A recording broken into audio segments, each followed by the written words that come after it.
नमस्कार, मैं पूजा। बिहार टिक्स के बुलेटिन में आपका स्वागत है। आइए जानते हैं बिहार और देश दुनिया की महत्वपूर्ण खबरों के बारे में। पहले बिहार की खबरें। बिहार में 26 जून तक ब्लू अलर्ट, 24-25 को भारी बारिश के आसार। मौसम विभाग ने बिहार में 26 जून तक ब्लू अलर्ट जारी किया है। सभी जिलों में 24 और 25 जून को तेज आंधी के साथ भारी बारिश की संभावना है। पटना में पिछले 2 दिनों में हुई 109.2 mm बारिश से दिन के तापमान में गिरावट आई है। वहीं रात का पारा लगातार चढ़ रहा है।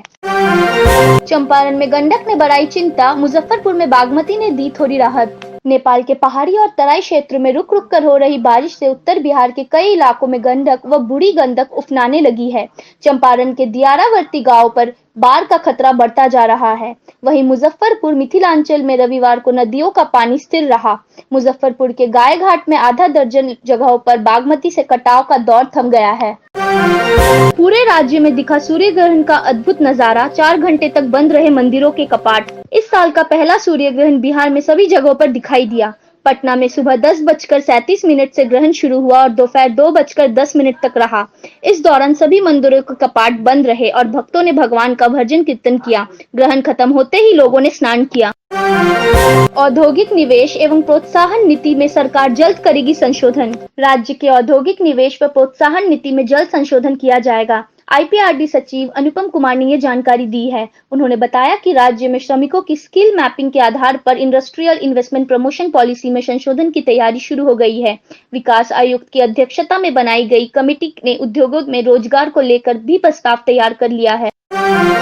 तेजस्वी यादव ने कहा, वर्तमान राज्य सरकार के 15 साल के कार्यकाल में बिहार के हर दूसरे घर से हुआ पलायन। नेता प्रतिपक्ष तेजस्वी यादव ने राज्य सरकार पर फिर निशाना साधा है। उन्होंने आरोप लगाया है कि इस सरकार के 15 साल के कार्यकाल में राज्य के हर दूसरे घर से पलायन हुआ है। राज्य में ऐसी सरकार है जो देश में सबसे बड़ी फिसड्डी है। पलायन तो हुआ ही, सुप्रीम कोर्ट के आदेश के बावजूद प्रवासी मजदूरों को काम नहीं मिल पा रहा है। मुजफ्फरपुर में राम जानकी मठ से 300 वर्ष पुरानी अष्टधातु की लाखों रुपए की मूर्तियां चोरी। मुजफ्फरपुर नगर पंचायत कांटी में वार्ड 8 में बने श्री राम जानकी मठ मंदिर से अज्ञात चोर देर रात श्री राम, सीता समेत 5 देवी देवताओं की अष्टधातु की मूर्तियां ले उड़े। चोरी की गई मूर्तियां की कीमत लाखों में बताई गई है, जो 300 वर्ष पुरानी बताई जा रही है। घटना को लेकर मंदिर के महंत मोहनदास ने कांटी थाने में लिखित शिकायत दर्ज कराई है। सब्जी बेच रही बुजुर्ग महिला पर दबंग का कहर, डंडे से पीट कर मार डाला। बांका में दबंग के कहर का मामला सामने आया है। आरोपी ने सब्जी बेचने वाली एक महिला की डंडे से पीट कर हत्या कर दी है। घटना धोरिया थाना क्षेत्र के बिरनिया गांव की है। मृतिका के पति नरेश मंडल ने बताया कि कामो देवी रोज गांव में सब्जी बेचा करती थी। रविवार को भी वह सब्जी बेचने की निकली थी। इसी दौरान बलराम सिंह के घर उसकी हत्या कर दी गई। पुलिस मामले की जांच में जुटी है।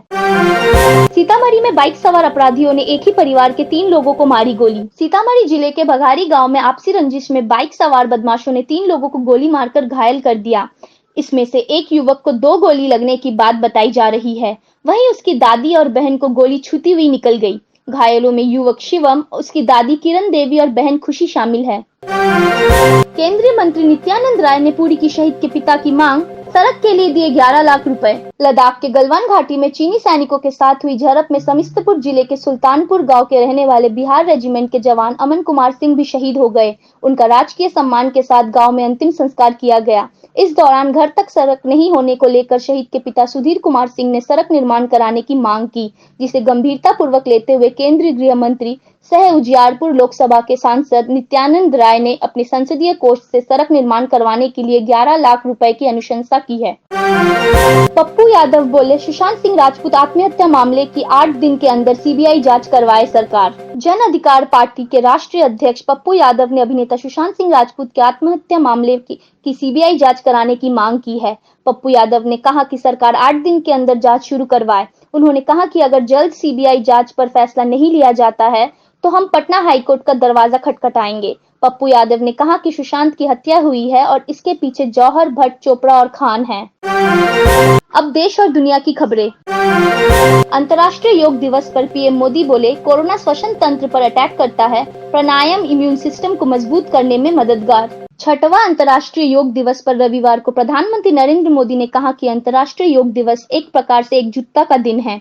यह विश्व बंधुत्व के संदेश का दिन है। प्रधानमंत्री ने कहा, कोरोना हमारे श्वसन तंत्र पर अटैक करता है। प्राणायाम से इस तंत्र को मजबूत करने में सबसे ज्यादा मदद मिलती है। इससे इम्यून सिस्टम मजबूत होता है। नेपाल ने भारत को दिया एक और झटका। अब 7 साल बाद भारतीय बहुओं को देगा नागरिकता। देश का विवादित नया नक्शा पास कराने के बाद नेपाल सरकार ने भारत को एक और बड़ा झटका दिया है। नेपाल की ओली सरकार ने नागरिकता कानून में बड़ा बदलाव का फैसला कर भारतीय बेटियों पर निशाना साधा है। नेपाल के गृह मंत्री राम बहादुर थापा ने ऐलान किया कि नागरिकता कानून में बदलाव का प्रस्ताव भारत को ध्यान में रखकर है। बदलाव के तहत जब कोई भारतीय लड़की नेपाली युवक से शादी करेगी तो उसके साथ 7 साल लगातार रहने के बाद ही नेपाल की नागरिकता मिलेगी। लद्दाख में अब चीन को मिलेगी सख्ती से जवाब, सेना को मिली बड़ी पावर। एलएसी पर चीन का कोई भी दुस्साहस उसे बहुत भारी पड़ सकता है। ऐसा इसलिए है क्योंकि रक्षा मंत्री राजनाथ सिंह ने सेना को चीन की किसी भी हरकत का मुंह तोड़ जवाब देने के लिए फ्री हैंड दे दिया है। वहीं तीनों सेनाओं को लड़ाई के लिए जरूरी हथियार और गोला बारूद की खरीद के वास्ते प्रति प्रोजेक्ट 500 करोड़ रुपए तय का वित्तीय अधिकार दिया गया है। सरेंडर मोदी वाले ट्वीट पर बोली बीजेपी, मर्यादा तोड़ रहे हैं राहुल गांधी। भारत चीन के बीच सीमा पर तनाव को लेकर कांग्रेस सांसद राहुल गांधी के तेवर तल्ख है। ताजा ट्वीट में उन्होंने पीएम मोदी को सरेंडर मोदी करार दिया है। राहुल ने जापान टाइम्स में छपे एक ओपिनियन पीस को शेयर करते हुए यह टिप्पणी की। बीजेपी ने इस ट्वीट पर तीखी प्रतिक्रिया दी है। पार्टी के राष्ट्रीय प्रवक्ता शाहनवाज हुसैन ने एक वीडियो जारी कर कहा कि राहुल गांधी मर्यादा तोड़ रहे हैं।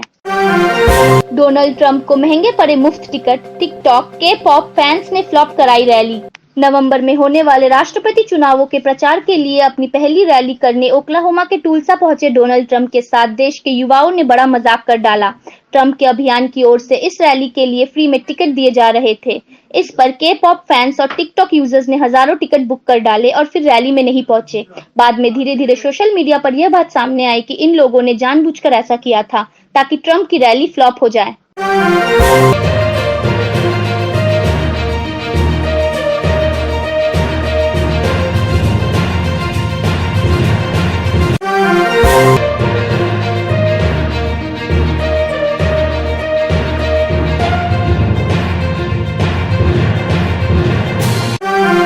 ऐसे ही महत्वपूर्ण खबरों को जानने के लिए देखते रहे बिहार टिक्स। अगर आपने हमारे चैनल को सब्सक्राइब नहीं किया है तो उसे सब्सक्राइब कर ले, उसे लाइक और शेयर भी जरूर करें। और हाँ, आप हमें फेसबुक, ट्विटर और इंस्टाग्राम पर भी फॉलो कर सकते हैं। कोरोना महामारी के इस दौर में अपना बहुत ख्याल रखें। धन्यवाद।